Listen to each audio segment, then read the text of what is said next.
I better leave before I go too far. Take me home. I've started pounding my head on the bar. Take me home. I'm talking to people that I don't know. I stopped making sense an hour ago. A wise man knows when it's time to go. Take me home. Oh, take me home. Oh, take me home. I'm sick in the head and I should be in bed. Take me home. You know, well, I've got Scottish blood. I did my DNA thing a few years ago with Ancestry, and got Scottish and Irish, but mostly Welsh. In fact, I traced one line of my family back to Wales back 1,200 years ago, where all of these names were like Griffith ap Dafydd and Dafydd ap Griffith and all of that. And you know, the Celtic people have always, well, we've always been a migratory people. You know, we started in like Macedonia and Croatia, came across the continent and went over to the British Isles. And then when the Angles and the Saxons all showed up, we went out to the edges. And then when they made it too hard, you know, they drove the Scottish people out of Scotland into Ireland, and from Ireland to here to the colonies. And, you know, Americans have always, and I think a lot of this has to do with a lot of our Celtic heritage, we've always been, I mean, we're the people living here who were not content there. And there's always been this feeling of discontent that's driven us, you know, through our migrations. And I mean, you take, some people got to the colonies, they settled in New York, Virginia, they thought, this is it, this is perfect, I'm good. And others said, no, I'm gonna go over the mountains and see what's over there. And a lot of them ended up staying here in the mountains, but then others said, no, I want to go out west and see what's there. And then, you know, finally they got to California, and that, you know, so those are the most discontent people, is the ones that went that far.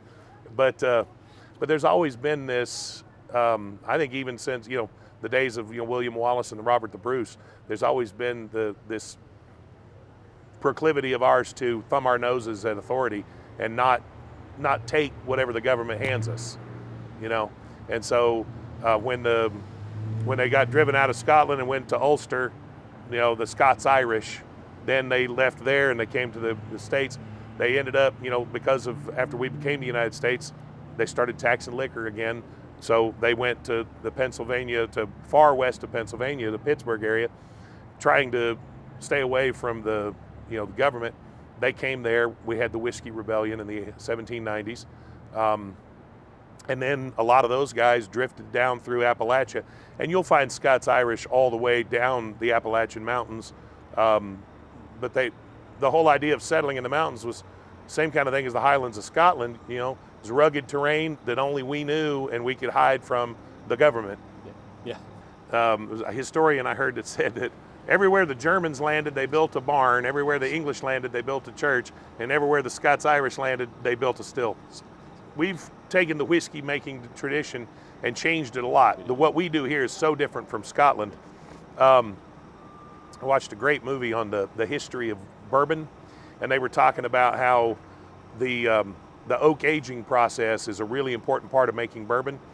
And that's why the best bourbons come from Kentucky and Tennessee and this part of the country. You can make bourbon anywhere in the United States. It can be made in Washington State or in Maine or in Florida, but the really good ones come from the middle of the country, and it's because of the aging process. When you put whiskey in a barrel and you put it in a barrel house that's not climate controlled, it's basically like in a barn. Well, in the summertime, all that heat expands the wood, and then in the winter, when it gets really, really cold, it contracts. And for 4 years, that whiskey is breathing in and out of that wood. That's why bourbon has a completely different character than Scotch. Even though Scotch is barrel aged, the weather's consistently crappy in Scotland, so you don't get that same breathing. We have the same starting point, but we have different tidal pools where things have changed, where they developed Scotch whiskey, they developed Irish whiskey, we developed moonshine and bourbon, and so because we have common ancestry, we have common ties, but we've also got each of our own original neat things that we've done with our culture. I was talking about the Celts starting out in the area of Macedonia. There's a group from, I think they're from Serbia. They're called the Orthodox Celts, and they do all Irish music, and they're really good. You should check them out. They're awesome. But when I first heard of them, I thought that was so funny, the Orthodox Celts, because they're from where we started, you know. You know, I love the movie Braveheart, and we always laughed about it because, you know, watching those guys go out there getting ready for battle and showing their backsides to the British and all of that, that's exactly the way rednecks still act. You know, we're still thumbing our noses at authority and lifting up our kilts and waving our backsides at them. You know, it's the same people. I have a real hard time with political correctness. I believe that political correctness is censorship. And there was a big brouhaha recently about Emma Thompson playing Trunchbull in the new Matilda movie, and they said, well, you know, there's plenty of fat actresses that could have done that part.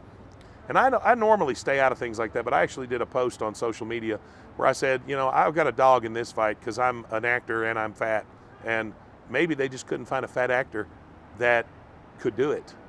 You know, maybe she was the right one. And I said, I don't know if you people know this, but actors pretend to be other people.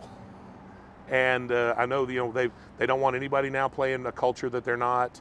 They don't want anybody playing a size that they're not. And pretty soon, you won't be able to, I said, Russell Crowe will only be able to play Russell Crowe. And what fun will that be? None whatsoever, you know? So I really think we as a world culture now need to lighten up on that kind of stuff, you know? And if you've got somebody like Mike Myers who can do a great Scottish accent and he wants to play a Scottish agent in that movie, you know, more power to him. We had a television show back in the 50s that was about the story, the life of Davy Crockett, and I won't sing it because you don't have the rights for it, but the opening of the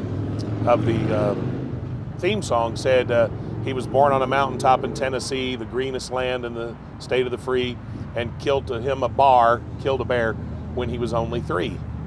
Well, he didn't really kill a bear when he was 3, but especially back in those days, it was important for a person to know how to use a gun so they could help feed the family. And a lot of kids, where today a kid will go to school and be, then go and play on the basketball team or whatever, and then come home and play video games. Well, in those days, if you went to school at all, it wasn't for long. My grandfather was born in 1809, and he had a 3rd grade education. And after that, he had to go work on the farm. And he had to, but when the farm work was done, they'd take a rifle, go out in the woods and hunt for squirrel, rabbits, whatever they could find that they could add to the dinner table. My great-great-great-grandfather was in the 55th Georgia Infantry during the Civil War. He was captured at Cumberland Gap, which I understand you guys visited. And while he was there, he ended up getting captured and spent the rest of the war in a prisoner of war camp in Chicago. A place called Camp Douglas. They called it the Andersonville of the North. Andersonville was a southern prison that was very brutal. But the problem is that the guards were starving to death in Andersonville because they didn't have anything. The South was just out of resources. These poor guys were starving to death across the street from the University of Chicago. Over 6,000 rebels died there. And my grandfather survived. And when the war was over, he had to walk home to South Georgia, nearly the Florida line. And the war was over in April of 1865, but bureaucracy takes time. So he wasn't released until June 18th of 65. And they offered them transportation home in exchange for an oath of allegiance. These were Celts. These guys weren't taking that. They called it swallowing the dog. And so they said, no thanks. And they walked home 900 miles. It took them 3 months. But yeah, so, there's and it was funny, he really didn't have a dog in the fight. He wasn't a slaveholder. He didn't have a big farm. He just had his little place with him and his wife and kids. And but he had to go because the Confederate Congress had signed a conscription act that everybody 18 to 35 had to join or get drafted, and he was 34. So, Now his son that I'm descended from had been born in 1857, so even if he had died in the war, I'd still be here. But when he got home 9 months later, I had an uncle born. My great-great-grandfather was born in 1857, so I'd still be here if my great-great-great-grandfather hadn't survived. But anyway, when he grew to manhood, he moved to Dallas, Texas, and that's where why I'm from Texas. His younger brother, who'd been born right after the war, moved to Frostproof, Florida, and we're still in touch. 125 years later, I communicate with my cousins in Florida, and that's our nearest connection, is those two brothers that went their separate ways all those years ago. And actually, this is just a fun little family fact, but my grandfather that moved to Texas, he was a chicken farmer in the early 20th century, 1924, 25, somewhere there. He was having problems with his chickens getting stolen. And so he called his nephew, who was a Dallas County deputy sheriff, and asked him if he'd come and catch these boys that were stealing his chickens. So my cousin, Bob Alcorn, went down there and arrested Clyde and Buck Barrow of Bonnie and Clyde fame. Clyde was 15 years old. It was the first time he'd ever been arrested, and it was for stealing my grandfather's chickens. 10 years later, Bob was on the posse that killed Bonnie and Clyde. So Clyde started his life of crime stealing from my family, and we put an end to it. When I was growing up, I loved Benny Hill and I loved Dave Allen. Oh my gosh, Dave Allen cracked me up. Huge fan. I always loved the bit we do with his missing finger. He said, I like to stand outside the train station. But and Benny Hill would come on at like 10:30 and Dave Allen would come on at 11. And then years later, when I was going to university in England, my first night there, I turned on the TV and there's Dave Allen doing a live show. It was big, and he did one of the funniest routines I've ever heard in my life about teaching his son how to read a clock. The big hand moves away from the little hand. Yes, it likes the big hand, but it has to move. Well, so you can tell time. So the little hand moves away from the big hand. Now the big hand moves away from the little hand, and now it's pointing at the 1, which is a 5. Now the 2 is a 10, the 3 is a 15, the 4 is a 20, and the 5 is a 25, and the 6 is a half of an hour. Because that kind of comedy is more prevalent today in America than it would have been at that time because of the influence of Dave Allen and Benny Hill and people like that, and Monty Python.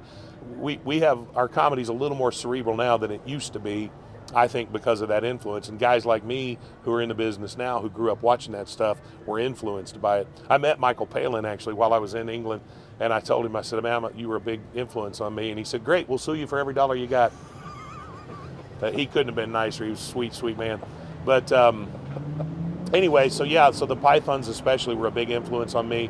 And the American comedy used to be, more like, Henny Youngman, take my wife, please. It's a clever play on words, but it just wasn't as insightful, I guess. Now, not that Benny Hill was insightful. Benny Hill was just a rude little boy, but he was fun to watch. Actually, an interesting tie-in with the Benny Hill show. My father left Kentucky when he was got out of high school because he went down in the coal mine and realized that he was claustrophobic, and so he said, you got to get me out of here.